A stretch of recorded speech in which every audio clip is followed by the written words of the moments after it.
أعوذ بالله من الشيطان الرجيم.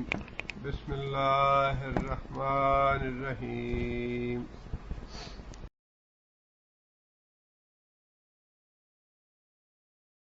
قالوا إن يسرق فقد سرق أخ له.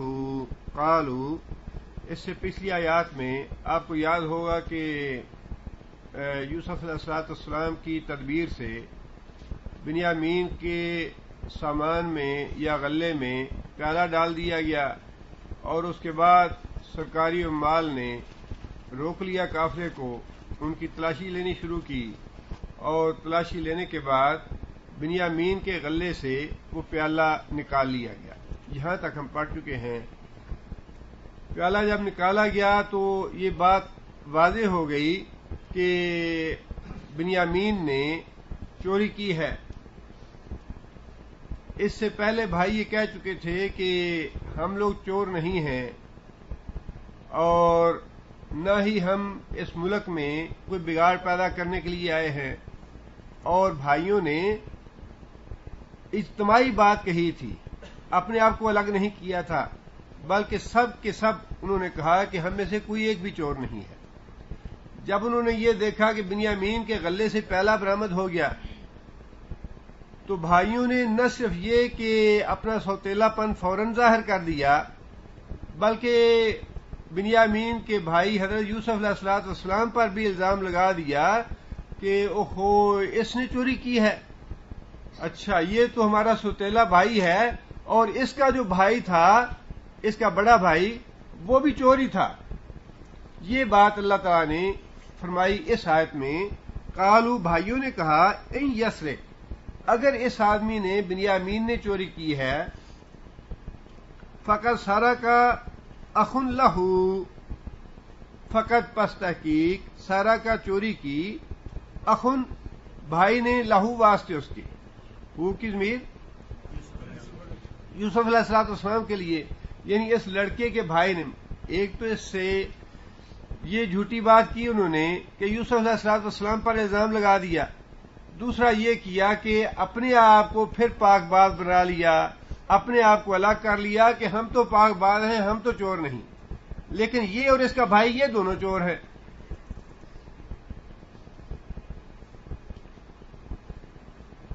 فَأَسَرَّهَا يُوسُفُ فِي نَفْسِهِ. اسرہ، چھپا لیا. رموز و اسرار کا لفظ اردو میں بھی استعمال ہوتا ہے. اسرار کا معنی ہے چھپانا کسی بھید کو، کسی بات کو. اسرہا، چھپا لیا اس کو، یوسف نے، فی نفس ہی، اپنے دل میں. یوسف علیہ السلام نے ان کی اس بات کو، جو الزام لگایا تھا یوسف علیہ السلام پہ بھائیوں نے، سوتیلے بھائیوں نے، یوسف علیہ السلام نے اس بات کو اپنے دل میں چھپا لیا. یعنی دل میں یوں سمجھ لیجئے کہ یوسف علیہ السلام ان کی بات پی گیا، اس پہ کوئی رد عمل ظاہر نہیں کیا.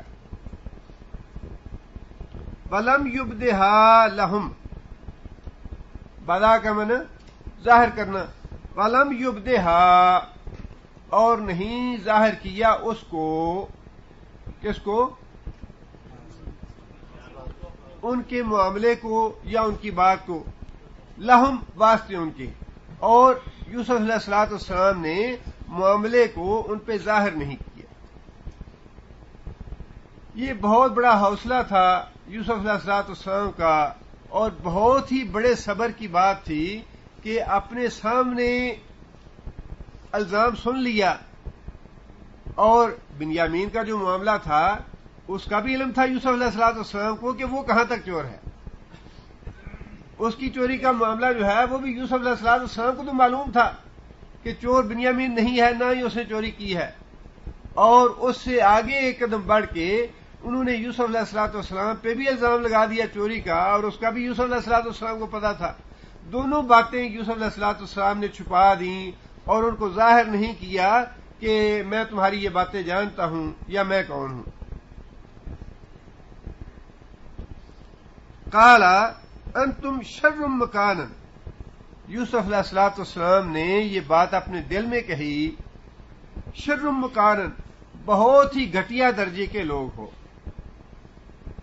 یعنی آپ اندازہ لگائیے کہ کتنا تحمل ہے اور کتنا صبر ہے پیغمبر کی ذات میں کہ اب نبی صلی اللہ علیہ وسلم کے ساتھ دوسرے انبیاء کے ساتھ جو جھگڑے تھے وہ توحید کا جھگڑا تھا، آخرت کا، عقائد کے معاملے میں، لیکن یہ تو ایک ذاتی الزام ہے، ذاتی بہتان ہے جسے کوئی بھی آدمی برداشت نہیں کرتا. کوئی ایک چھوٹے سے چھوٹے درجے کا آدمی ہے، اسے آپ چور کہہ دیں یا کوئی اور ایسی بات کہہ دیں جس کا تعلق اس کی اپنی ذات سے ہو اور وہ بری ذمہ ہو، تو وہ بھی اس بات کو برداشت نہیں کرے گا. کجا یہ کہ ایک پیغمبر پہ یہ الزام لگایا جائے اور اسے یہ پتہ بھی ہو کہ یہ جھوٹا الزام لگا رہے ہیں. اس کے باوجود یوسف علیہ الصلوۃ والسلام نے معاملے کو ظاہر نہیں ہونے دیا، اپنے دل میں اتنی بات سوچی کہ کتنے گھٹیا درجے کے لوگ ہیں، کس گھٹیا مقام پہ یہ چلے گئے ہیں سوتیلے پن کے حسد اور بغض کی وجہ سے. اس سے یہ بھی معلوم ہوتا ہے کہ سوتیلا پن جو ہے اس میں کتنی شدید ایک دوسرے کے ساتھ نفرت یا حسد یا دکھ اور ویر پڑ جاتا ہے. واللہ عالم بما تصفون. اور یوسف علیہ الصلوۃ والسلام نے یہ بات کہی، خواہ اونچی آواز سے کہی یا یہ بھی اپنے دل میں سوچا. واللہ عالم، اللہ خوب جانتا ہے، بما تصفون، جو باتیں تم نے بنائی ہیں میرے بارے میں اور بنیامین کے بارے میں، جو باتیں تم کر رہے ہو، اللہ تعالیٰ اس بارے میں خوب جانتا ہے کہ چور ہم ہیں یا نہیں ہیں. اب یہ معاملہ جو تھا یہ تو طے ہو گیا، ان کے سامنے بنیامین کے گلے سے پیالہ برآمد ہو گیا، چور ثابت ہو گئے. اور جو سزا خود بھائیوں نے بتائی تھی کہ ہمارے قانون کے مطابق چور کی سزا یہ ہے کہ اس کو مالک کی غلامی میں دے دیا جائے. اب اس قانون کے تحت یوسف علیہ الصلوۃ والسلام نے یا شاہ مصر نے بنیامین کو روک لیا کہ تم نہیں جا سکتے. اب جب بنیامین کو روکا گیا تو بھائیوں کو پھر دل میں یہ خودخطی شروع ہو گئی اور تذبذب شروع ہو گیا، اضطراب پیدا ہو گیا، پریشانی ہو گئی کہ یوسف کے معاملے میں تو ہم نے جو کچھ کیا باپ کے ساتھ وہ کیا، اب یہ دوسرا موقع ہے کہ اللہ کی قسمیں دے کے ہم اس کو لائے ہیں، وعدہ وعید کر کے لائے ہیں، اور اب یہ معاملہ بھی ہم پہ الٹ پڑا ہے. اب اس معاملے سے نپٹنے کے لیے یا اسے سنوارنے کے لیے انہوں نے بادشاہ کی منت سماجت کرنی شروع کر دی کہ بادشاہ سلامت، آپ ہم میں سے کسی ایک بھائی کو رکھ لیجیے، اس کو چھوڑ دیں. قالو، انہوں نے کہا، یا ایھا العزیز، اے عزیز. یہاں پہ قرآن مجید نے عزیز کا لفظ استعمال کیا اور اس سے پہلے ملک کا لفظ استعمال کیا، بادشاہ کا لفظ بھی استعمال کیا، عزیز کا لفظ بھی استعمال کیا. اب عزیز جو ہے وہ یہاں پہ اس کی تطبیق یہی ہے کہ بادشاہ کا لفظ بھی واضح طور پہ آ گیا ہے، لہذا عزیز سے مراد یہاں پہ وہ مرتبہ نہیں جو عزیز مصر کا تھا یا جس کے ساتھ پہلے معاملہ ہوا. یہ لفظ وہ نہیں بلکہ اپنے لغوی معنی میں کہ اے غالب، اے اقتدار والے، اے بادشاہ. عزیز کا معنی ہے غالب، یعنی معاملات پہ تم غالب ہو، اقتدار والے ہو، حکومت والے ہو. یا ایھا العزیز، یہ عزیز وہ عزیز نہیں ہے جس کا ذکر پہلے آ چکا ہے، اس لیے کہ ملک کا لفظ قرآن مجید نے وضاحت کے ساتھ استعمال فرمایا، جس کا مطلب یہ ہے کہ یوسف علیہ الصلوۃ والسلام ملک کے عہدے پہ تھے، ملک کے اختیارات تھے ان کے پاس، اور عملاً ان کی ہی حکومت تھی. لیکن جن لوگوں نے یہاں سے جنہیں غلط فہمی یہ ہوئی کہ یہ عزیز مصر کے درجے پہ تھے، اس لیے قرآن نے اس کو عزیز کہا، انہوں نے پھر آگے سے افسانہ یہ شروع کر دیا کہ جب عزیز فوت ہو گیا تو اس کی بیوی زندہ تھی اور اللہ تعالیٰ نے اس کو دوبارہ نوجوان کر دیا، اور وہ جو بادشاہ تھا مصر کا اس نے زلیخا کی شادی یوسف علیہ السلام سے کرا دی، اور پھر اس کے بعد آگے کس سے شروع ہو گیا.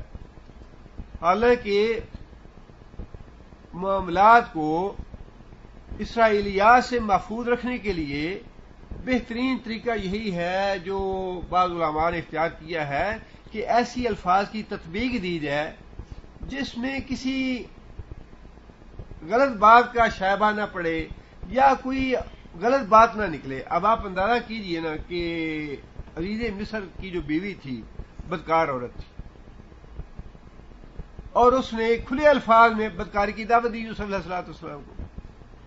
اب کیا ایسی بیوی لائق ہے کسی نبی کے گھر میں رہے؟ الطیبون للطیبات، قرآن مجید کا تو واضح طور پہ یہ فیصلہ ہے یا حکم ہے کہ پاک لوگوں کے لیے پاک بیویاں. اس لیے اب وہ معاملہ پھر الجھتا یوں چلا جاتا ہے کہ پھر اگلی آیتوں کی کوئی نہ کوئی تعویل کرنی پڑتی ہے. اچھا اس کی یوں تعویل ہوگی، اس کی. اس سے اچھا طریقہ یہی ہے کہ وہ تطبیق دی جائے جس سے انسان کسی مشکل میں نہ پڑے، معاملہ بالکل سیدھا سیدھا رہے. قرآن مجید کا معاملہ ہے، لہذا کیوں نہ جب ملک کا لفظ بھی استعمال کیا گیا یوسف علیہ السلام کے لیے تو عزیز کے معنوں میں اس کو لغوی معنی کیوں نہ لیا جائے؟ عزیز کا معنی غالب ہے، معاملات پہ غلبہ رکھنے والا، اقتدار پہ غلبہ رکھنے والا، اختیارات پہ غلبہ رکھنے والا، اور اس کا معنی وہی ملک بنے گا. لہذا یہاں پہ عزیز سے مراد وہ عزیز نہیں ہے کہ اس کے مقام پہ تھے یوسف علیہ السلام، بلکہ یہاں عزیز کا معنی جو ہے، لفظ جو ہے وہ غلبے کے لیے استعمال ہوا کہ اے ذی اقتدار.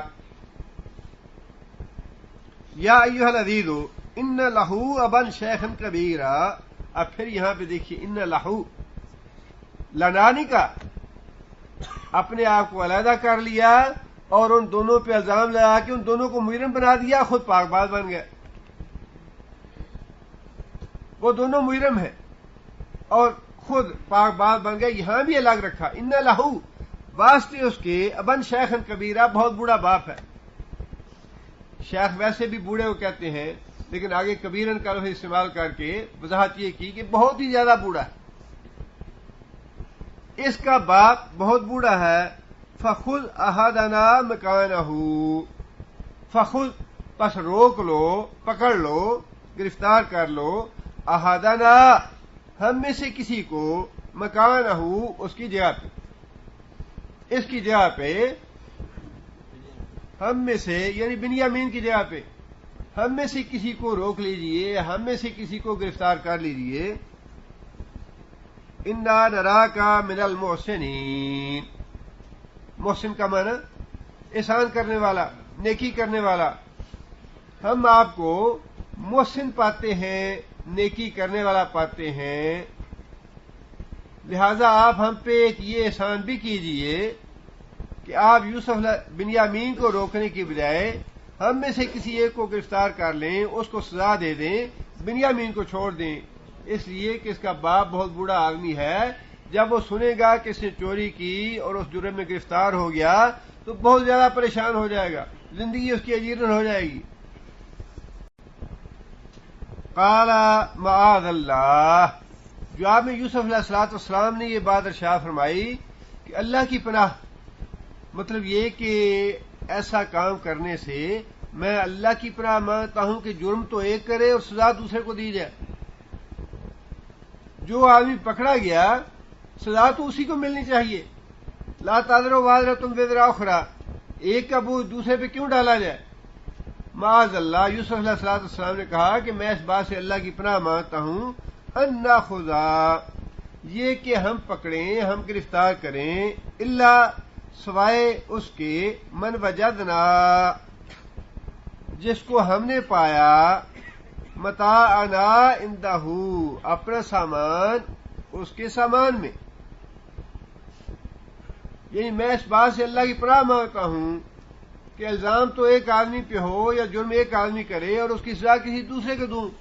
اور تم خود یہ فتویٰ دے چکے ہو کہ مجرم کی سزا یہ ہے کہ اس کو مالک کی غلامی میں دے دیا جائے. لہذا ہم تو اسی کو روکیں گے جس کے سامان سے، جس کے غلے سے ہمارا پیالہ برآمد ہوا. یہاں بھی انہوں نے تو چھوٹتے ہی یہ کہہ دیا کہ یہ چور ہے، اس کا بھائی بھی چور تھا. یعنی آپ بے احتیاطی الزام اور بہتان تو تھا ہی، لیکن اس کے مقابلے میں یوسف علیہ السلام کی احتیاط کا اندازہ لگائیے کہ یوسف علیہ الصلوۃ والسلام نے ان کے جواب میں بھی چور کا لفظ استعمال نہیں کیا،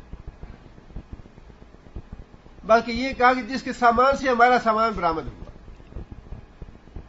یعنی انتہائی شرافت اور انتہائی تحمل کی اور بڑے ہی اعلیٰ اور عرفہ اخلاق کی بات ہے کہ وہ لفظ جو بھائیوں نے استعمال کیا ہے وہ بھی استعمال نہیں کیا تاکہ میرے بھائی کے دل پہ کوئی بات نہ پڑے، یا میرے بھائی نے بھی میرے لیے یہ لفظ استعمال کیا.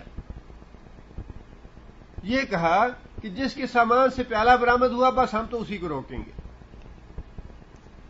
انا اذا لظالمون، اگر ہم یہ کریں کہ اس کی بجائے کسی دوسرے کو روک دیں تو اس کا مطلب تو یہ ہوگا کہ پھر ہم ظالم ٹھہرے، پھر ہم نے ظلم کیا، اور ہم اللہ کی پناہ طلب کرتے ہیں اس بات سے کہ کسی پہ ظلم کرے. فلما استيئسوا، فلما پس جب، استيئسوا یاس کا لفظ اردو میں استعمال ہوتا ہے. یاس کا معنی مایوس ہو جانا، نا امید ہو جانا. فلما استيئسوا منه، جب وہ لوگ مایوس ہو گئے، منه اس سے، کس سے؟ یوسف علیہ الصلوۃ والسلام سے. بھائیوں نے منت سماجت کی بادشاہ کی کہ بادشاہ سلامت ہم میں سے کسی کو گرفتار کر لیں، اس کو چھوڑ دیں، لیکن یوسف علیہ الصلوۃ والسلام نہ مانے. بار بار منت سماجت سے بار بار درخواست کرنے کے بعد جب وہ مایوس ہو گیا کہ بادشاہ تو نہیں مان رہا، فلما استيئسوا منه، جب وہ یوسف سے یا شاہ مصر سے مایوس ہو گئے، خلصوا نجیا، خلصوا، خالص کرنا کا معنی تنہا کرنا، الگ کرنا.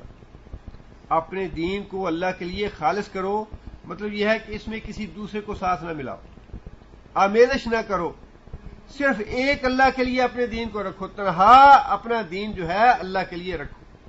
خالصو کا معنی ویسے اس کا معنی ہے الگ کر دینا. خالصو کون سا فعل ہے؟ ماضی ہے، جمع مذکر غائب کا صیغہ ہے. خالصو وہ الگ ہوئے، مایوس ہو گئے بادشاہ سے اور بادشاہ کے دربار سے نکل گئے. خلصوا نجیًا، اور کیا شروع کر دیا؟ نجوا. نجوا کا معنی ہوتا ہے چپکے چپکے، خاموشی سے، آہستگی سے کوئی آپس میں مشورہ کرنا. بادشاہ کے دربار سے نکل گئے، خلصوا الگ ہو گئے بادشاہ کے دربار سے، نجیًا اور آپس میں چپکے چپکے مشورہ کرنے لگے کہ اب کیا کیا جائے. دوہری مصیبت آ گئی. پہلے تو یوسف علیہ الصلوۃ والسلام کے معاملے میں ہم نے زیادتی کی، اب بنیامین کو روک لیا گیا ہے، بات تو ہم پہ یقین نہیں کرے گا، اب کیا کیا جائے. خلصوا الگ ہوئے، نجیًا اور سرگوشی میں مشورہ کرنے لگے. قال کبیرہم، کہا ان کے بڑے نے جو عمر میں بڑا تھا، الم تعلموا، کیا تم نہیں جانتے، کیا تمہیں معلوم نہیں، ان بے شک، اباکم تمہارا باپ، قد اخذا اس نے لیا، علیکم تم سے، موثقم من اللہ، اللہ کے نام پہ وعدہ. تمہیں معلوم ہے کہ تمہارے باپ نے اللہ کے نام پہ پکا وعدہ لیا ہوا ہے کہ تم بنیامین کو ضرور لے کے آؤ گے. اور استثناء کی بات یہ تھی، اللہ یہ کہ تم سب گھیر لیے جاؤ گے، تم سب گرفتار ہو جاؤ، یا تم سب پہ کوئی مصیبت آ پڑے تو پھر تو ٹھیک ہے، لیکن یہ کیا ہوا کہ ہم پہ تو مصیبت نہیں آئی، بس ایک پہ مصیبت آئی، یہ تو مشکل بن جائے گی. اس کا کیا جواب ہوگا ہمارے پاس؟ اگر ہم سارے کے سارے نہ جائیں پھر تو کوئی بات ہے، چلیے سارے نہیں آئے، لیکن یہ تو باپ کو پھر شک میں پڑ جائے گا کہ ایک نہیں آیا باقی یہ سارے آ گئے، اور نہ آنے والا بھی وہی جو یوسف کا بھائی تھا. وَمِن قَبْلُ، اور یہ بھی تمہیں معلوم ہے کہ اس سے پہلے، یعنی بنیامین کے معاملے سے پہلے، ما فرطتم فی یوسف، فرطتم اردو میں لفظ استعمال ہوتا ہے افراد اور تفرید۔ افراد کا معنی زیادتی کرنا، تفرید کا معنی کمی کرنا، زیادتی یا کمی کرنا، یہ وہی لفظ ہے۔ فرتم، تم نے کمی کی، تم نے کوتاہی کی، تم نے غلطی کی۔ ما فرتم، تم نے غلطی کی فی یوسف، یوسف کے معاملے میں۔ جو غلطی تم یوسف کے معاملے میں کر چکے ہو اس کا بھی تمہیں پتا ہے، اور بنیامین کو لاتے وقت جو وعدہ وعید کیا، جو قسمیں دیں اللہ کی، اس کا بھی تمہیں معلوم ہے۔ اب ان ساری باتوں کے ہوتے ہوئے ہم کون سا منہ لے کے باپ کے سامنے جائیں؟ خواہ کتنا بھی انسان گھٹیا مقام پہ چلا جائے، انسان کے اندر ضمیر کی کچھ نہ کچھ رمق تو باقی رہتی ہے۔ اگر انسان کے دل میں کچھ نہ کچھ انسانیت ہو یا کچھ نہ کچھ انسان کے اندر ضمیر والی چیز باقی ہو تو وہ انسان کو گناہ پہ یا برائی پہ ضرور ملامت کرتا ہے۔ اب یہ معاملہ جو ہے ان کے بس میں تو نہیں تھا، اس سارے معاملے میں ان کی کوئی غلطی تو نہیں تھی، لیکن جو کچھ وہ پہلے کر چکے تھے اس پہ شرمندہ تھے، اور اب معاملہ پھر بنیامین کے ساتھ ہوا، کسی اور کے ساتھ نہیں ہوا۔ اس لیے اس نے کہا بڑے بھائی نے کہ جو کچھ پہلے ہم کر چکے ہیں وہ بھی معلوم ہے، اور اس کے معاملے میں جو ہم نے قسمیں وغیرہ اٹھائیں اور پکے وعدے دیے وہ بھی معلوم ہے۔ فلن ابرح الارض حتی یأذن لی ابی، ابرح کا معنی ہوتا ہے ٹلنا، ایک ہی جگہ پہ جم کے بیٹھ جانا۔ لن ابرح، میں ہرگز یہاں سے حرکت نہیں کروں گا، میں اس سرزمین سے، مصر سے، اس جگہ سے ہرگز نہیں ٹلوں گا، یہاں سے ہلوں گا نہیں، جاؤں گا نہیں، حتی کہ یأذن لی ابی، یأذن وہ اجازت دے، وہ اذن دے واسطے میرے، ابھی میرا باپ۔ میرے جانے کی صورت تو یہ ہے کہ یا تو مجھے والد صاحب پیغام بھیجیں کہ بیٹا گھر آ جاؤ، تب میں جاؤں گا، او یحکم اللہ لی، او یا یحکم اللہ، اللہ فیصلہ کر دے، لی میرا، کیا فیصلہ کر دے؟ موت کا، یا تو اللہ کی طرف سے مجھے موت آ جائے، یا پھر مجھے والد صاحب اجازت دیں، یعنی انتہا کی باتیں تھی دونوں، یا تو والد صاحب درگزر کرے اور مجھے معافی دیں اور مجھے اجازت دیں کہ میں واپس آ جاؤں، تب میں جاؤں گا، یا پھر میں یہیں پہ رہ جاؤں گا حتیٰ کہ مجھے موت آ جائے، اپنی موت تک میں یہیں رہوں گا، جاؤں گا نہیں، یا پھر مجھے والد صاحب اجازت دے دیں۔ یہ ضمیر کی ملامت تھی کہ تم نے اپنے باپ کے ساتھ جو کچھ کیا ہے، بہت ظلم کر چکے، تم لوگ بہت دکھ پہنچا چکے، بڑا صدمہ دیا اپنے باپ کو، اب یہ صدمہ تمہارا باپ کیسے برداشت کرے گا؟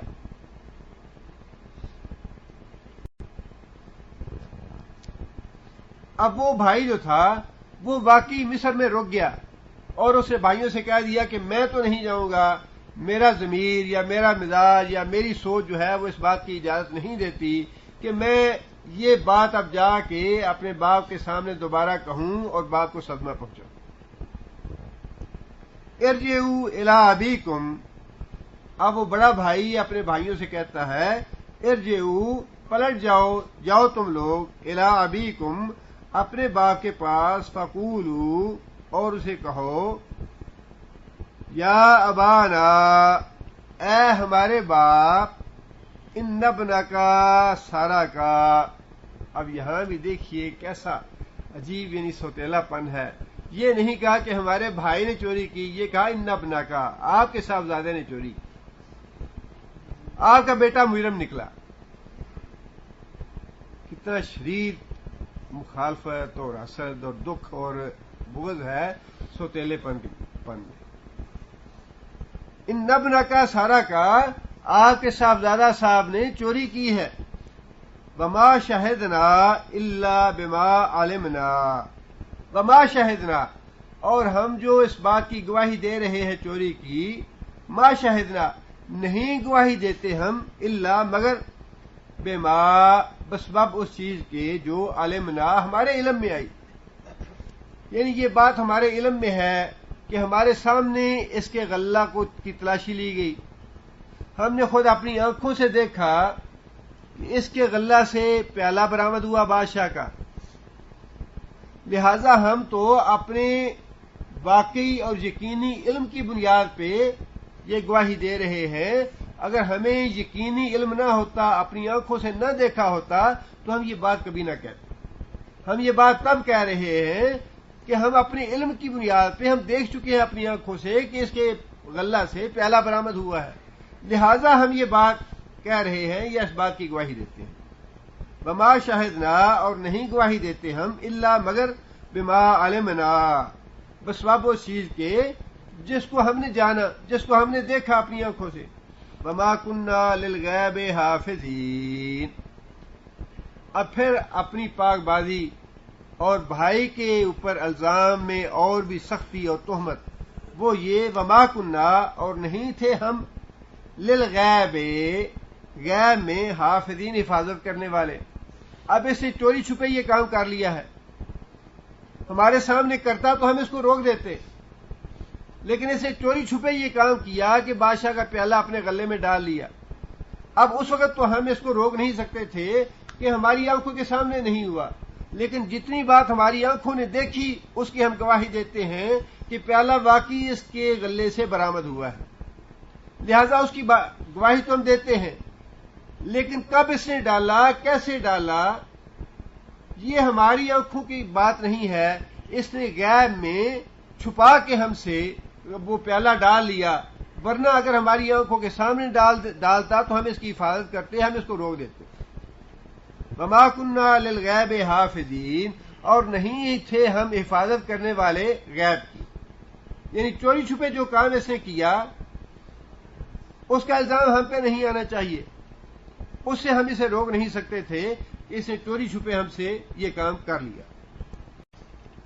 آگے اپنی بات میں مزید سچائی پیدا کرنے کے لیے اور تاکید پیدا کرنے کے لیے بھائیوں نے یہ بات کہی، بس القریۃ التی کننا فیہا، بس اور سوال کر لو، پوچھ لو، قریۃ، اس بستی سے، مراد ہے بستی کے لوگ، اس شہر کے لوگوں سے پوچھ لیں، التی کننا فیہا، جس شہر میں ہم گئے تھے، جس شہر میں ہم گئے، جس شہر میں یہ واقعہ پیش آیا، آپ اس شہر کے لوگوں سے تصدیق کر لیجئے کہ بات فی الواقع ایسی ہی ہے جیسی ہم بتا رہے ہیں، اس میں ہم کوئی جھوٹ نہیں بول رہے۔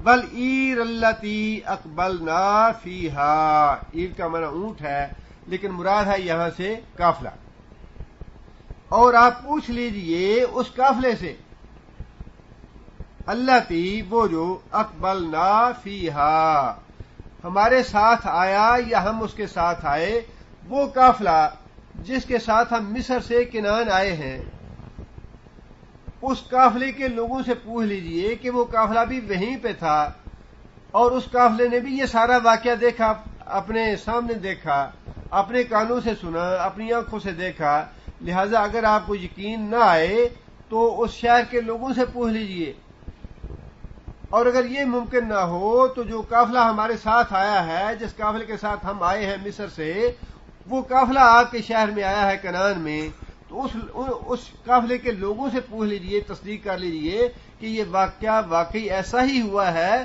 جیسا ہم آپ سے بیان کر رہے ہیں۔ وَإِنَّا لَصَادِقُونَ، اور بے شک ہم سچے ہیں۔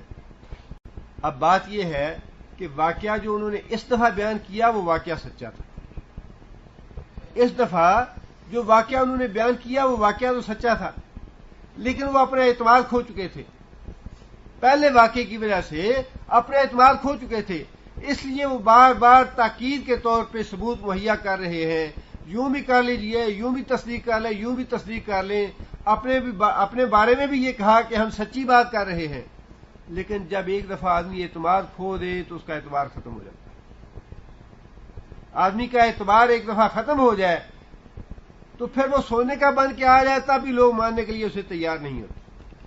بالکل وہی بات تھی یہاں بھی، اگرچہ باپ نبی تھے لیکن اس کے باوجود چونکہ پہلے ایک صدمہ برداشت کر چکے تھے، ایک دکھ پہنچ چکا تھا ان بھائیوں کی طرف سے، لہذا یعقوب علیہ الصلوۃ والسلام نے بھی دوبارہ جب انہوں نے آگے بات کہی اور واقعہ بیان کیا تو یعقوب علیہ الصلوۃ والسلام کو یقین نہیں آیا، حالانکہ وہ سچے تھے۔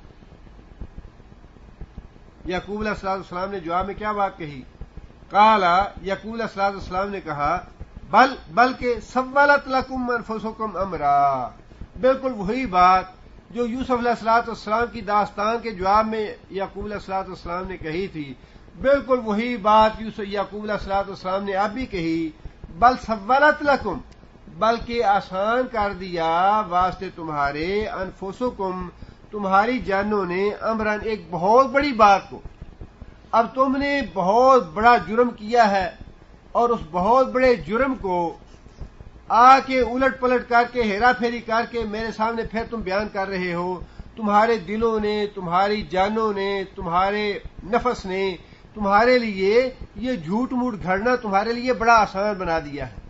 تم نے پھر میرے سامنے آ کے کوئی داستان بیان کر دی ہے اور میرے بیٹے کو گم کر دیا ہے۔ اب یہاں سے قرآن مجید کے ایک ایک آیت سے بڑے مسئلے واضح ہو جاتے ہیں۔ یعقوب علیہ السلام پیغمبر تھے اور بیٹے آ کے بات کہہ رہے ہیں سچی، یعقوب علیہ السلام سمجھ رہے ہیں یہ جھوٹے ہیں۔ اب اگر تو علم غیب ہوتا ہے پیغمبروں کو تو پھر یعقوب علیہ السلام معاذ اللہ ثم معاذ اللہ جھوٹ کہہ رہے ہیں، اور اگر یعقوب علیہ السلام سچ فرما رہے ہیں تو اس کا مطلب ہے پیغمبروں کو بھی علم غیب نہیں ہے۔ بات تو بڑی واضح ہے۔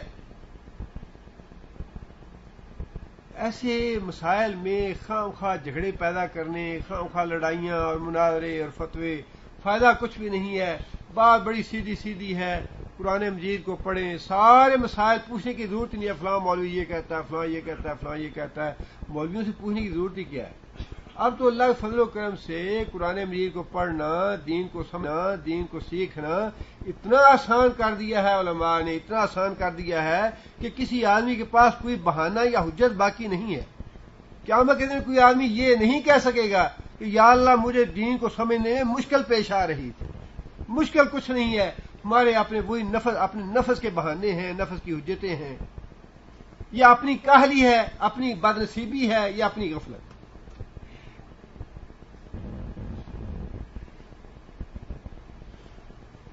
آگے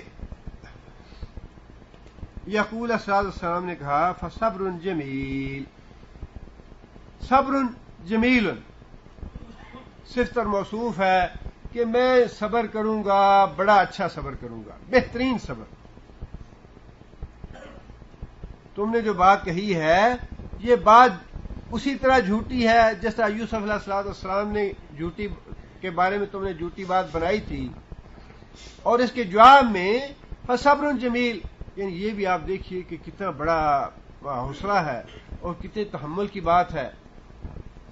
معاملے کی نوعیت کو نہ سمجھ پانا یہ ایک الگ بات ہے، لیکن یہ سمجھتے ہوئے کہ بیٹے ایک غلط بات اور غلط معاملہ مجھے پہنچا رہے ہیں، پہلے دکھ کے اوپر پھر دوسرا دکھ دے رہے ہیں مجھے، اور باپ کی زبان سے اس سے زیادہ کوئی کلمہ، کوئی ڈانٹ ڈپٹ، کوئی غصہ یا کوئی ایسی بات بیٹوں کے بارے میں زبان سے نہیں نکلی کہ اچھا بیٹا جو تم نے بات کہی ہے میں اس پہ صبر کروں۔ بڑے حوصلے کی اور بڑے تحمل کی بات ہے، اور یہ پیغمبرانہ ہمت اور حوصلے کے بغیر ہوتا نہیں،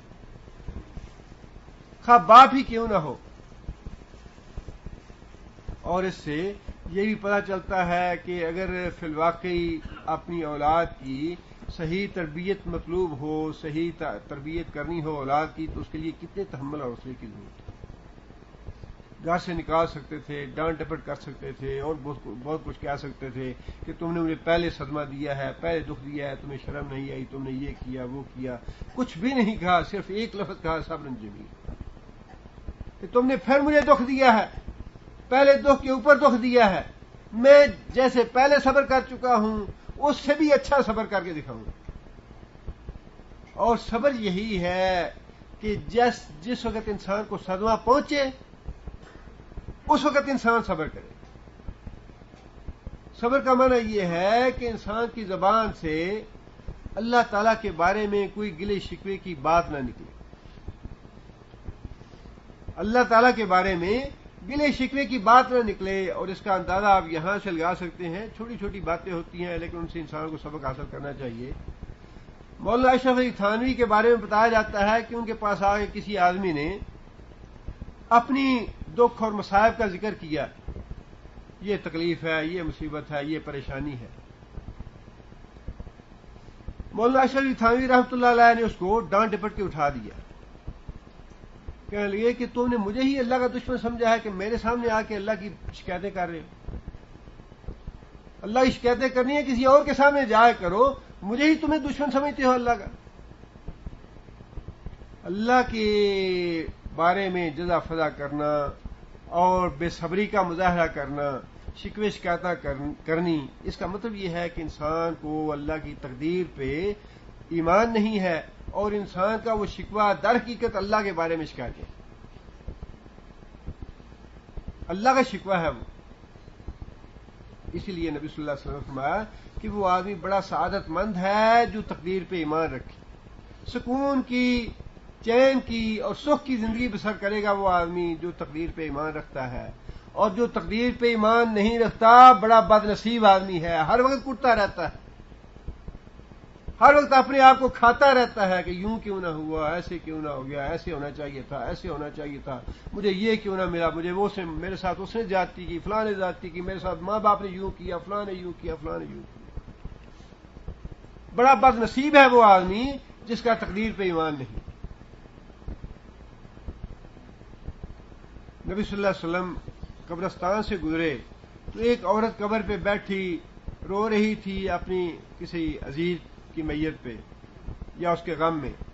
نبی صلی اللہ علیہ وسلم نے اسے فرمایا کہ صبر سے کام لو.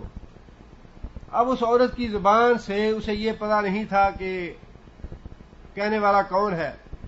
اس کی زبان سے کوئی زیادہ سخت الفاظ نکل گئے.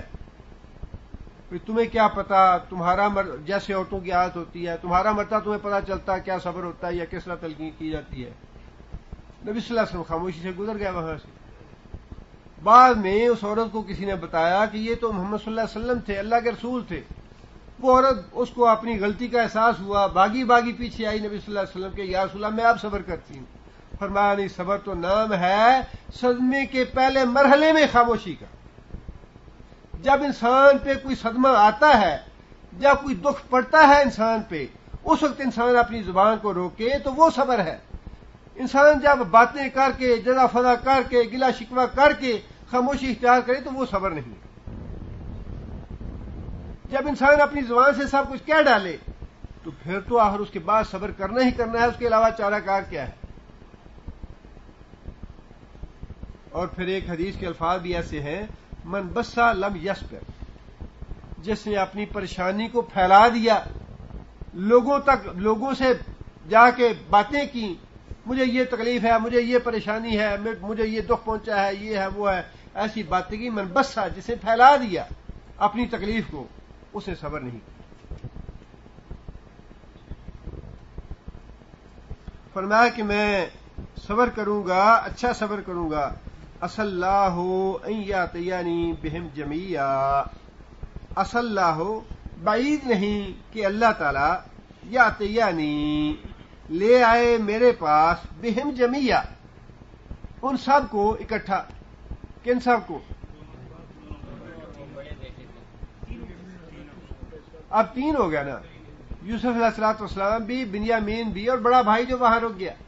اس لیے فرمایا, ہم کی ضمیر جمع استعمال فرمائی, بہم ان سب کو, بعید نہیں. اب یہ دیکھیے کہ مکمل طور پہ یعقوب علیہ الصلوۃ والسلام کو اس بات کا یقین ہے کہ تینوں بیٹے دنیا میں موجود ہیں.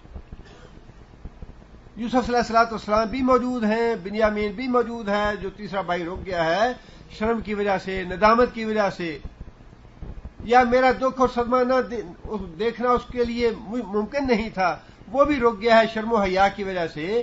تو اللہ تعالیٰ بعید نہیں کہ تینوں کو اکٹھا کسی وقت میرے پاس لے آئے. یہ ہے توکل اور اللہ پہ ایمان.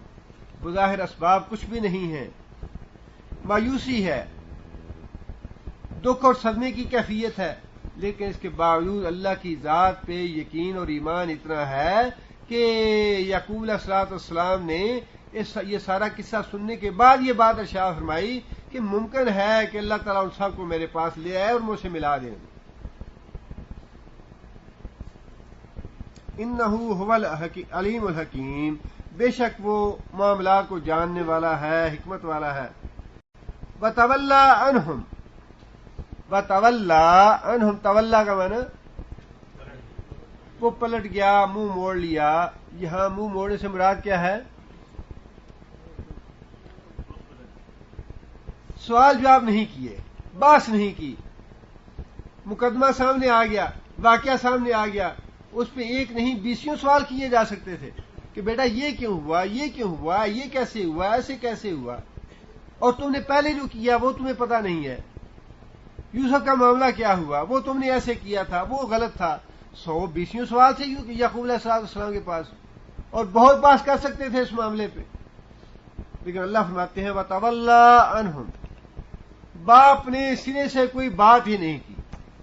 اچھا بھائی جو تم کہتے ہو ٹھیک ہے، میں صبر کروں گا. اور اتنی بار کہہ کے ان سے الگ ہو گئے. کوئی ان پہ ڈانٹ ڈپٹ نہیں کی، سوال جواب نہیں کیے، باس مباحثہ نہیں کیا، کچھ نہیں کیا. ان سے اعراض کر لیا، منہ موڑ لیا. تولی عنہم، ادھر ہو گئے. اور کیا کہا؟ وقال یا اسفا علی یوسف، پھر اپنا وہ پہلا بیٹا یاد آ گیا. دوسرے زخم نے پہلا زخم پھر ہرا کر دیا، اور اس کا زخم بڑا تھا، زیادہ تھا، اس لیے کہ اس کے بارے میں یہ جو قصہ تھا، اس بات کا کوئی امکان تھا کہ ایسا ہوا ہوتا. حالانکہ یعقوب علیہ السلام کو اپنے بیٹوں کی عادات و اطوار کا پتہ ہوتا ہے کہ یہ بیٹے چور ہیں یا نہیں، یا چوری کر سکتے ہیں یا نہیں، یا ایسا ان کے وہم و گمان میں آ سکتا ہے یا نہیں. اپنے بیٹوں کو یا اپنی اولاد کی عادات کا پتہ ہوتا ہے انسان کو. لیکن اس کے باوجود یوسف علیہ السلام کا واقعہ ایسا تھا کہ شواہد یقینی طور پہ موجود تھے کہ جو کچھ یہ کہہ رہے ہیں یہ سب جھوٹ ہے. وہ صدمہ یوسف علیہ السلام والا کہیں زیادہ تھا بنیامین کے صدمے سے. لہذا فوراً زبان سے یوسف کی یاد آ گئی کہ ہائے افسوس یوسف کا معاملہ کیا ہوا. قال یا اسفا علی یوسف، ہائے افسوس یوسف کے معاملے میں. بب یزت عیناہ من الحزن فہو کظیم. بب یزت کون سا فعل ہے؟ ماضی ہے، بعض مؤنث غائب کا صیغہ ہے. بب یزت، اور سفید ہو گئیں، عیناہ اس کی دونوں آنکھیں، یعقوب علیہ السلام کی دونوں آنکھیں آنسو بہاتے بہاتے سفید ہو گئیں. کیا معنی سفید ہوگی سے؟ نابینا ہو گئے. آنکھوں کی بینائی جاتی رہی رونے کی وجہ سے، آنسو بہانے کی وجہ سے، من الحزن غم کی وجہ سے. فہو کظیم، کظیم پانی کی اس مشق کو کہتے ہیں جس میں مکمل طور پہ پانی بھر دیا جائے، پانی بھرنے کے بعد اس کو اوپر سے باندھ دیا جائے زور سے تاکہ پانی کا ایک قطرہ بھی باہر نہ نکلے. مطلب یہ ہے کہ غم سے یعقوب علیہ السلام حلق تک بھر گیا، لیکن غم سے بھرنے کے باوجود غم کو اس طرح پیے رکھا، اپنے غم کو اس طرح اپنے اندر کنٹرول کیے رکھا کہ ایک قطرہ بھی غم کا باہر نہیں نکلنے دیا. اپنی اتنا یعنی تحمل سے، برداشت سے اور صبر سے کام لیا، اپنے آپ کو اتنا کنٹرول کیا کہ پورے کا پورا دل اور دماغ اور جسم جو ہے سارے کا سارا غم سے بھرا ہوا ہے، لیکن غم کا ایک لفظ بھی کسی دوسرے کے سامنے بیان نہیں. اپنی دکھ اور اپنی داستان جو ہے کسی کو سنائی نہیں. حالانکہ وہ کہا یہی جاتا ہے یہ اپنے دل کا غم نکالنے کے لیے، دل کا بوجھ کم کرنے کے لیے اپنا غم یا دکھ دوسرے کو سنا دینا چاہیے، کہہ دینا چاہیے. جائز غم ہو، جائز بات ہو، جائز کسی کو دکھ اور تکلیف پہنچی ہو تو ایسا کرنے میں کوئی حرج نہیں. لا یحب اللہ الجہر بالسوء الا من ظلم. جس آدمی پہ زیادتی ہوئی ہے، ظلم ہوا ہے، اگر وہ کسی کے سامنے اپنا دکھ بیان کرتا ہے تو اس میں کوئی حرج کی بات نہیں. لیکن یہ تو کمال ہے صبر اور تحمل کا، نقطہ عروج ہے صبر اور تحمل کا کہ غم سے بھرے ہوئے ہیں، لیکن اس کے باوجود اپنے غم کا، اپنے دکھ کا اظہار جو ہے وہ ایک لفظ تک نکلنے نہیں دیتے، کہیں اللہ کا شکوہ نہ ہو، کہیں اللہ کی جناب میں کوئی گستاخی کا کلمہ زبان سے نہ نکل جائے۔ اب جب بیٹوں نے باپ کی یہ حالت دیکھی تو بیٹوں نے کہا تاللہ اللہ کی قسم تفتاؤ تذکرو یوسفا، تفتاؤ کا مطلب ہوتا ہے مسلسل کوئی کام کرتے جانا، مسلسل کوئی کام کرتے جانا، اس سے باز نہ آنا، رکنا نہ۔ تفتاؤ مسلسل، اے ابا جان تفتاؤ آپ تو مسلسل تذکرو یوسفا، یوسف کا ذکر کرتے رہیں گے، یوسف کو یاد کرتے رہیں گے۔ اب چھوڑیے اس کو، یوسف مر گیا کہیں، اب بھلا دیں اسے، اپنی جان کو ہلکا کریں، کیوں اپنے آپ کو مصیبت میں ڈال رکھا ہے؟ بس ایک واقعہ تھا، ہو گیا، لیکن آپ نے تو اپنی جان کو ہلکان کر لیا، ہر وقت آپ یوسف کو یاد کرتے رہتے ہیں۔ آپ تو ہمیشہ یوسف کو یاد ہی کرتے رہیں گے، حتیٰ تکون حرزن، حتیٰ کہ تکون حرزن، حرزن کا معنی ہوتا ہے وہ مریض جو بالکل موت کے کنارے پہنچ جائے۔ آپ اپنے آپ کو موت والی بیماری لگا لیں گے، رو رو کے یوسف کے بارے میں، یوسف کو یاد کر کر کے ایسی بیماری لگا لیں گے جو آپ کی جان کا روگ بن جائے گی، جو آپ کی جان لے بیٹھے گی، جان بلب ہو جائیں گے آپ۔ حتیٰ تکون حرزن، آپ بیمار ہو جائیں گے، اور تکون من الحالکین، یا پھر مکمل طور پہ ہلاک ہو جائیں گے، فوت ہو جائیں گے، مر جائیں گے۔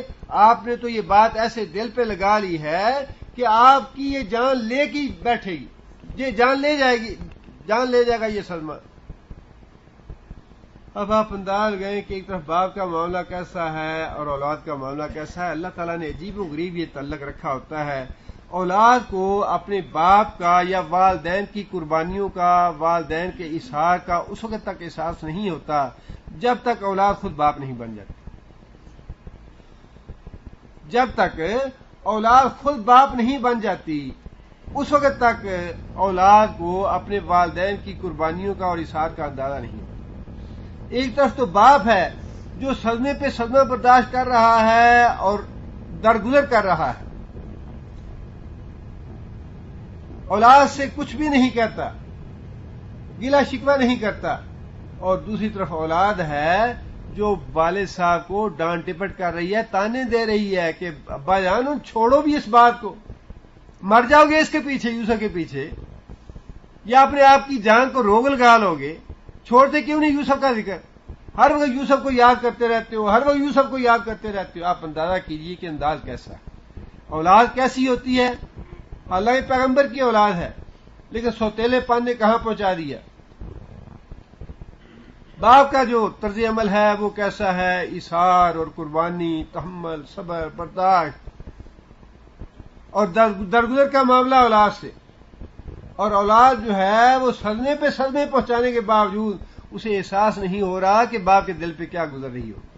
باپ کو تسلی دینی چاہیے، باپ کو اطمینان دلانا چاہیے، ابا جان آپ رنجیدہ نہ ہوں، آپ غمزدہ نہ ہوں، ہم کوشش کرتے ہیں، تلاش کرتے ہیں، ہم پھر جاتے ہیں، اللہ تعالیٰ مہربانی کرے گا، اللہ فضل کرنے والا ہے۔ ان اطمینان کی اور تسلی کی 100 باتیں ہو سکتی ہیں، لیکن اولاد جو ہے وہ کیا کر رہی ہے، باپ کا طرز عمل کیسا ہے۔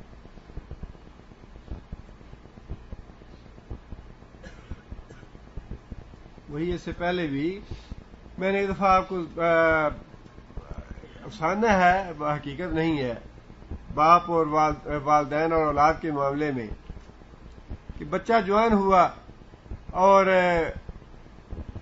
اسے کسی لڑکی سے محبت ہو گئی، آ کے اس نے ماں سے ذکر کیا، اور جس لڑکی سے محبت ہوئی اس لڑکی نے کہا کہ میں تم سے شادی کروں گی بشرطے کہ تم مجھے اپنی ماں کا کلیجہ لا کے دو۔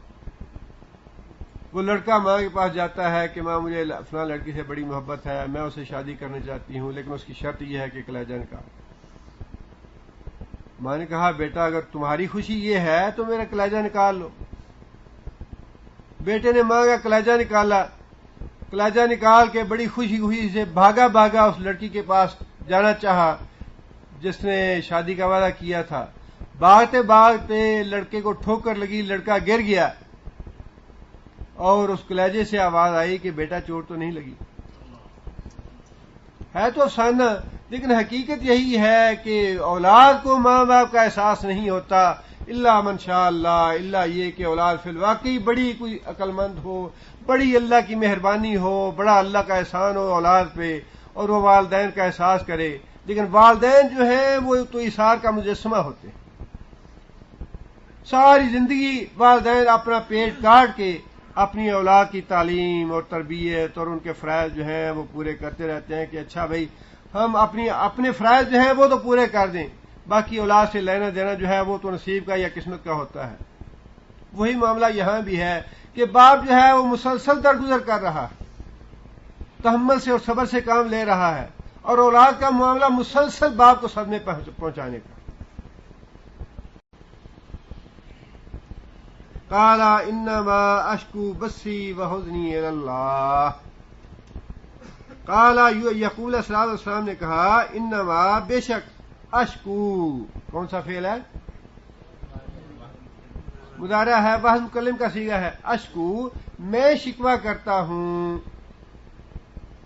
میں فریاد کرتا ہوں، بثی اپنی بے قراری کی، اپنی بے چینی کی، اپنی پریشانی کی، بحزنی اور اپنے غم کی، الی اللہ اللہ کے حضور۔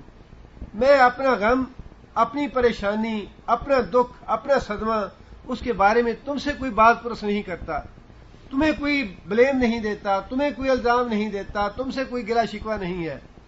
کتنی بڑی حوصلے کی بات ہے کہ معاملہ جو ہے، اور ویسے بات یہ ہے انسان کا اللہ کے سوا کوئی سہارا نہیں ہے۔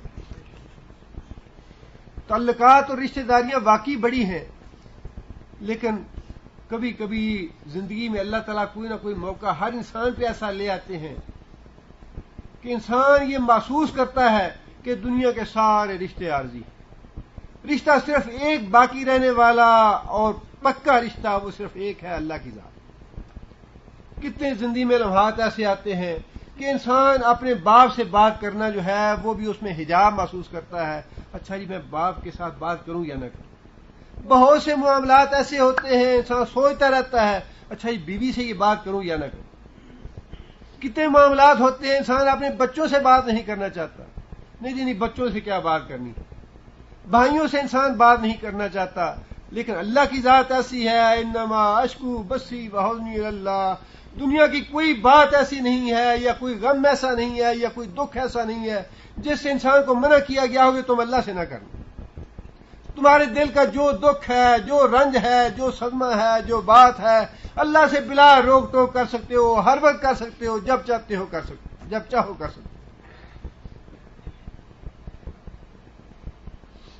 وہ جو ابدی رشتہ ہے، جو پکا رشتہ ہے، اسے قائم رکھنا باقی ہے، یا جو عارضی رشتے ہیں انہیں قائم رکھنا باقی ضروری ہے۔ باقی سارے رشتے اور تعلقات عارضی ہیں اور وہ بھروسے کے لائق نہیں ہیں۔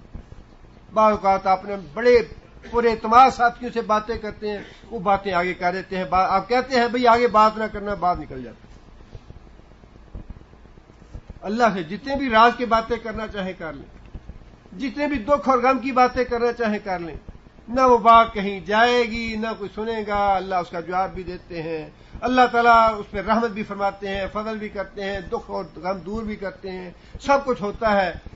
اور وہی بات یعقوب علیہ الصلوۃ والسلام نے کہی کہ میں اپنا دکھ تم سے بیان نہیں کرتا، اپنے صدمے کی بات تم سے نہیں کرتا، میرا دکھ اور غم جو ہے یا میرا معاملہ، میرا تعلق، میرا رجوع وہ صرف ایک اللہ کی طرف ہے۔ انما اشکو بثی وحزنی، جو بھی میری بے قراری ہے، بے چینی ہے، دکھ ہے، تکلیف ہے، غم ہے، جو بھی ہے میں سارے کا سارا اللہ کے حضور بیان کرتا ہوں۔ رسول اللہ صلی اللہ علیہ وسلم کو جب طائف سے بڑا دکھ پہنچا، بڑی تکلیف پہنچی، تو نبی صلی اللہ علیہ وسلم نے بھی یہی الفاظ ادا فرمائے تھے کہ یا اللہ میرا دکھ جو ہے یا غم جو ہے وہ تو تیرے حضور ہے، اگر تو مجھ سے ناراض نہیں اور یہ جو کچھ میرے ساتھ ہوا ہے یہ تیرے غصے کی وجہ سے نہیں ہے، تیری ناراضی کی وجہ سے نہیں ہے، تو یا اللہ جو کچھ بھی ہوا ہے میں اس پہ راضی ہوں، میرا غم اور میرا دکھ اور میرا صدمہ، میری پریشانی یہ ساری تیرے حضور ہے۔ یا اللہ میں تجھ سے پوچھتا ہوں کہ کیا یا اللہ تو نے مجھے ایسے کافروں کے حوالے کر دیا جن کے اختیارات میرے معاملات پر ہیں، اور اگر تو اس پہ راضی ہے، تیری حکمت ہے اس میں، تو میں اس پہ بھی راضی ہوں۔ وَأَعْلَمُ مِنَ اللَّهِ مَا لَا تَعْلَمُونَ، اور یعقوب علیہ الصلوۃ والسلام نے ساتھ یہ بات بھی کہی، اعلم من اللہ ما لا تعلمون، میرا غم اور دکھ اور صدمہ اللہ کے حضور ہے، میری فریاد اللہ کے حضور ہے، اور میں وہ باتیں جانتا ہوں اللہ کی طرف سے جن کا تمہیں علم نہیں ہے۔ وہ باتیں کون سی تھیں؟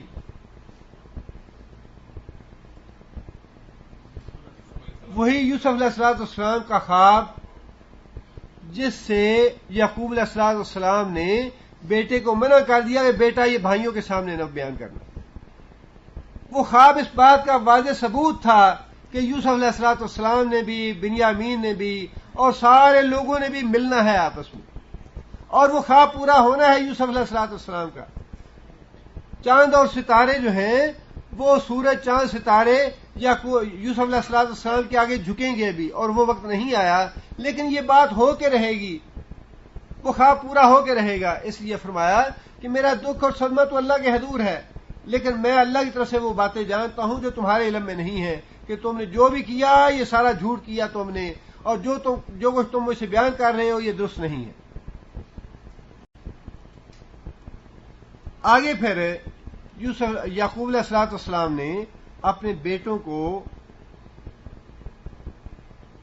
پھر وہی تدبیر اور تقدیر والا معاملہ ہے، جہاں تک تقدیر تک کا معاملہ تھا، رجوع اللہ کا معاملہ تھا، وہ تو بات پہلے کر دی کہ میرا معاملہ اللہ کے ساتھ ہے، میں اپنا غم اور اپنے دکھ کی داستان اللہ کے حضور پیش کروں گا، لیکن تدبیر یہ ہے کہ مجھے یقین ہے کہ یوسف اور بنیامین دونوں زندہ ہیں، لہذا میں تمہیں حکم دیتا ہوں کہ ان کی تلاش کے لیے جاؤ تم گھر سے، اور کم از کم تمہارے بقول بنیامین تو گرفتار ہے، زندہ تو ہے وہ، اس کی رہائی کی کوئی بندوبست کرو، کوئی صورت پیدا کرو اس کی رہائی کی، اور جاؤ یوسف کو بھی دیکھو، شاید کہیں وہ بھی مل جائے۔ یا بنیا، اے میرے بچوں، اذهبوا، جاؤ، فتحسسوا، اور تلاش کرو۔ تجسس کا معنی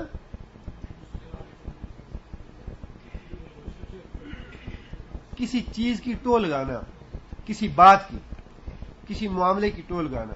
تحسسوا کا معنی ہے تلاش کرنا، عملاً تلاش کرنا کسی چیز کو۔ فتحسسوا، اور تلاش کرو، من یوسف و اخی، یوسف اور اس کے بھائی کو یقین تھا کہ نہ یوسف مرا ہے نہ بنیامین کا کچھ بگڑا ہے، لہذا حکم دیا کہ میں اللہ سے درخواست کرتا ہوں، اللہ کے حضور فریاد کرتا ہوں، یہ تو ہے معاملہ تقدیر والا۔ اللہم بارک لنا فیما آتیت وقنا شر ما قضیت، یا اللہ اگر کوئی برا فیصلہ کیا ہے تو ہمیں اس سے اپنی پناہ میں رکھنا، اللہ سے درخواست ہے، اللہ سے فریاد ہے۔ اور عملی تدبیر یہ ہے کہ تم لوگ پھر وہیں جاؤ مصر میں، اور اگر پھر واقعی بنیامین گرفتار ہوا ہے تو اس کی رہائی کی کوئی صورت پیدا کرو، اور ہاں یوسف کو بھی تلاش کرنا، کہیں شاید یوسف بھی مل جائے۔ ولا تیأسوا من روح اللہ، ولا تیأسوا، اس کا مادہ بھی یاسی ہے، یاؤ حمزہ سین، لا تیأسوا، اور مایوس نہ ہونا، من روح اللہ، اللہ کی رحمت سے۔ انہو لا ییأس من روح اللہ الا القوم الکافرون، بے شک وہ لا ییأس، نہیں مایوس ہوتا، من روح اللہ، اللہ کی رحمت سے، الا القوم الکافرون، کافر لوگ۔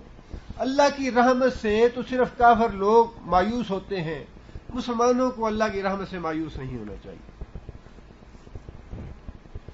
انسان کو اللہ کی رحمت کا دامن جو ہے وہ تو ہر لمحے تھامے رکھنا چاہیے، خواہ کچھ بھی کیوں نہ ہو جائے، ایمان کا تقاضا یہی ہے۔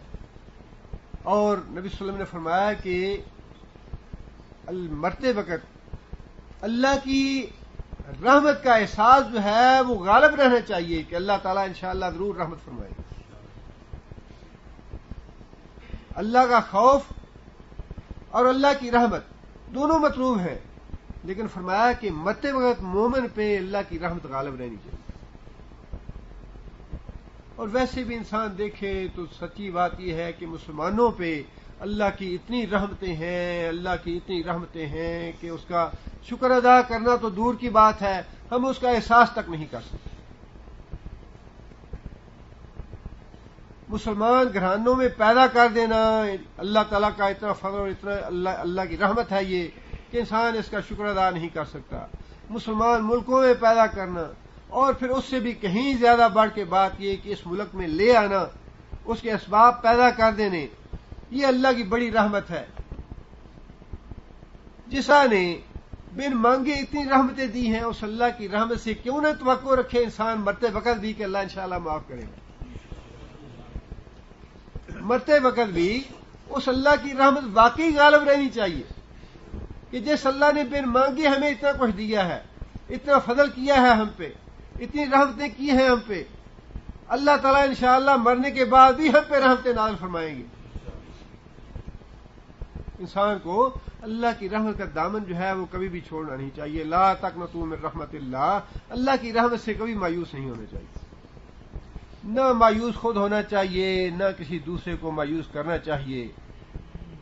موت سے پہلے پہلے توبہ کا دروازہ کھلا ہے، خواہ کتنے ہی گناہ انسان نے کیوں نہ کیے ہوں، اللہ کے حضور انسان آ جائے. انسان ذرا سوچے تو صحیح کہ اللہ کی ذات جو ہے اتنی عظیم ہے، اتنی جلیل ہے کہ انسان تصور نہیں کر سکتا. ہم تو بڑے حقیر بندے ہیں، اس کے بہت ہی چھوٹے سے بندے ہیں. اور پھر اللہ نے خود فرمایا ہے کہ اگر تم میرا شکر ادا کرو تو میں نے تمہیں عذاب دے کیا کرنا ہے. اگر تم میرے شکر گزار بن کے رہو، میرے فرما بردار بن کے رہو، تو مجھے تمہیں عذاب دے کیا ملے گا؟ اللہ عذاب کیوں دے گا ہمیں؟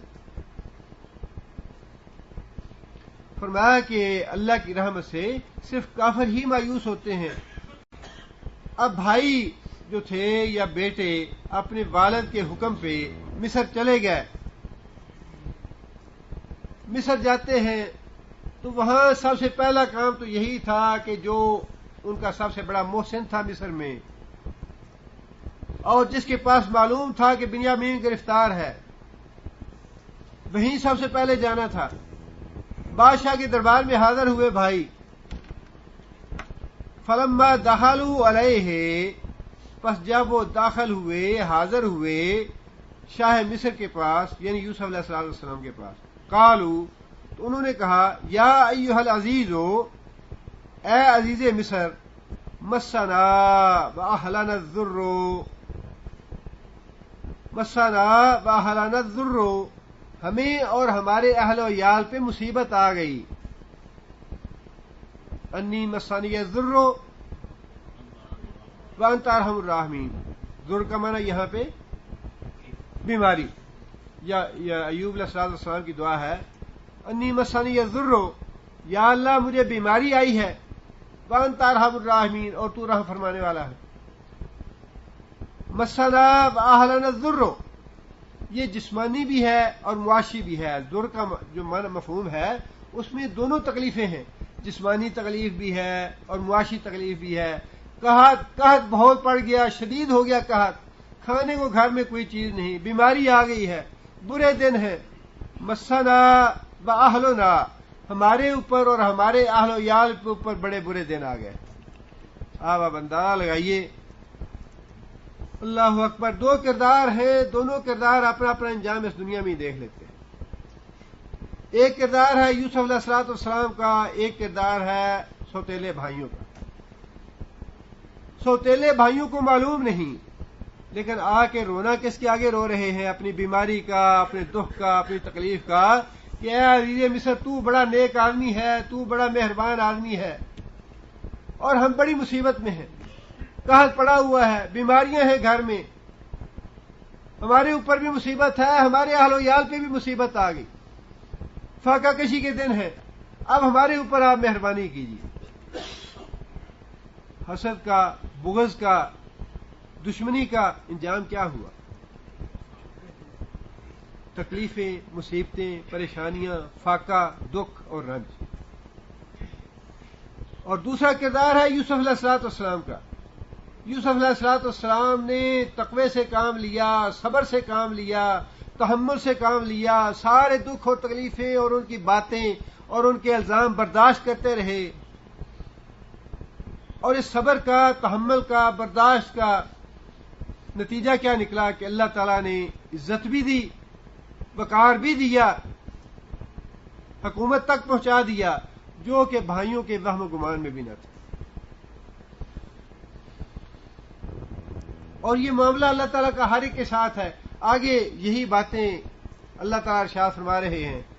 اللہ فرماتے ہیں کہ جب وہ بادشاہ کے دربار میں حاضر ہوئے تو انہوں نے کہا کہ اے بادشاہ، ہم پہ مصیبت کے دن آ گئے ہیں، تکلیف اور رنج کے دن آئے ہیں، ہم پہ بھی اور ہمارے بال بچوں پہ بھی۔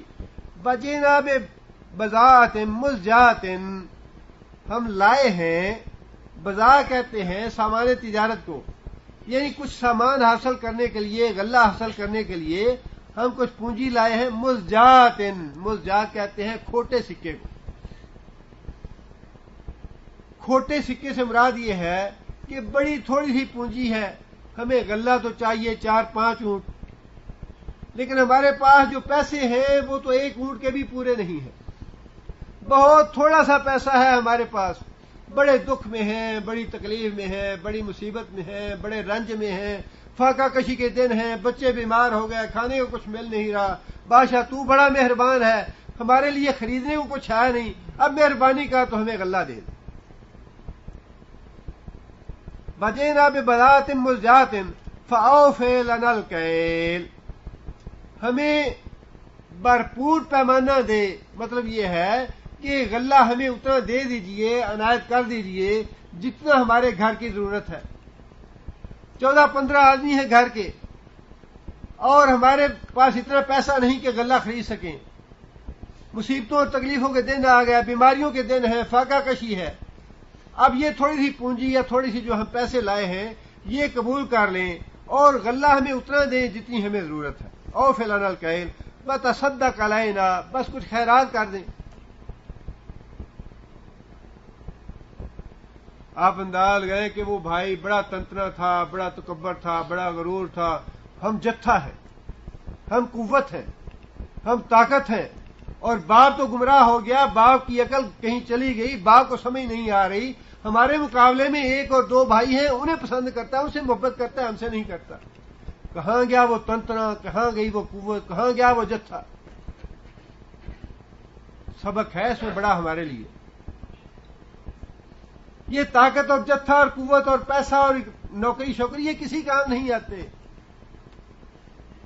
اللہ کے حضور تو ان اکرمکم عند اللہ اتقاکم، اللہ کو نیکی پسند ہے، صالحیت پسند ہے، پرہیزگاری پسند ہے، تقوی پسند ہے، اطاعت پسند ہے، اللہ اور اللہ سے رسول سے محبت کرنا پسند ہے۔ اللہ کے نزدیک تو ان چیزوں کی قیمت ہے، اللہ کے نزدیک یہ دنیا اور میٹیریل یا یہ چیزیں جو ہیں ان کی کوئی قدر وقت نہیں ہے، کوئی قیمت نہیں ہے۔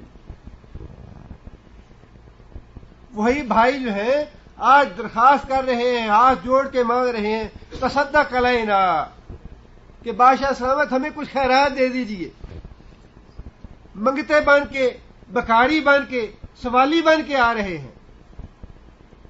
وہی بھائی جو کہتے تھے کہ کسی اندھے کنویں میں ڈالو اسے، قتل کر دو اس کو، اپنی آنکھوں سے ہٹا دو اسے، وہی بھائی ہے نا۔ ان اللہ یجزی المتصدقین، اللہ تعالیٰ صدقہ کرنے والوں کو بڑا پسند کرتا ہے۔ کس طرح کی ترلے اور منتیں اور سماعتیں بادشاہ کے سلامت، اور یہ پتہ نہیں کہ بادشاہ سلامت کون ہے۔ صدقہ ویسے بھی خود نبی صلی اللہ علیہ وسلم نے فرمایا کہ بڑی خیر و برکت ہے اس میں، اللہ کے غصے کو ٹھنڈا کرتا ہے، قیامت کے دن انسان کے سر پہ سایہ ہوگا میدان محشر میں۔ اور فرمایا کہ صدقہ اور مصائب و آلام یہ دونوں متوازی رہتے ہیں، چلتے ہیں ایسے۔ اگر صدقہ غالب آ جائے تو مصیبتیں اور پریشانیاں اور دکھ دب جاتے ہیں، پیچھے رہ جاتے ہیں، اور اگر صدقہ خیرات کرنا انسان چھوڑ دے تو مصائب و آلام، تکلیفیں، مصیبتیں، بیماریاں، پریشانیاں وہ غالب آ جاتی ہیں۔ اللہ تعالیٰ صدقہ کرنے والوں کو پسند کرتے ہیں۔ یہ وہ منتیں ہیں، سماجتے ہیں۔ جب یہ باتیں کہیں آ کے اور بادشاہ سلامت نے دیکھا کہ میرے بھائی جو ہیں آج میرے سامنے بکاری اور سوالی بن کے کھڑے ہیں، اور جو باتیں کہہ رہے ہیں اس میں میرا باپ بھی ہے، میری ماں بھی ہے، ان پہ بھی کیسے دن آ گئے ہیں، شاید وہ بھی فاقے سے ہوں، شاید آج کی روٹی نہ کھائی ہو میرے باپ نے۔ یہ وہ لمحہ تھا جب حضرت یوسف علیہ السلام کا اپنا دل کٹ گیا، یہ باتیں سن کے۔ شرافت تھی انتہا کی، تحمل تھا، صبر تھا، دل جو ہے وہ نرم ہو گیا، دل پسیج گیا، اور اسی وقت فیصلہ کر لیا کہ اب معاملہ جو ہے اس کو واضح کر دینا چاہیے۔ اب یہ نوبت آ گئی کہ میرے بھائی جو ہیں صرف اپنے لیے نہیں بلکہ پورے گھر بار کے لیے سوالی بن کے آئے ہیں، کہ بوڑھا باپ بھی ہے گھر میں، بوڑھی ماں بھی ہے گھر میں، اور ہم پہ نہیں بلکہ پورے اہل و عیال پہ برے دن آ گئے، تکلیفیں اور مصیبتیں آ گئیں، فاقہ کشی آ گئی، بیماری آ گئی۔ آپ بادشاہ سلامت ہیں، آپ بڑے مہربان ہیں، آپ بڑے نیک ہیں، آپ بڑے اچھے آدمی ہیں، اب آپ ہم پہ مہربانی کیجئے، صدقہ اور خیرات کیجئے ہم۔ اس وقت یوسف علیہ السلام نے فیصلہ کر لیا کہ اب مجھے اپنے آپ ظاہر کر دینا چاہیے۔ اگلی آیات میں اللہ فرماتے ہیں کہ یوسف علیہ السلام نے انہیں جتلا دیا کہ اصل معاملہ اور اصل حقیقت کیا ہے۔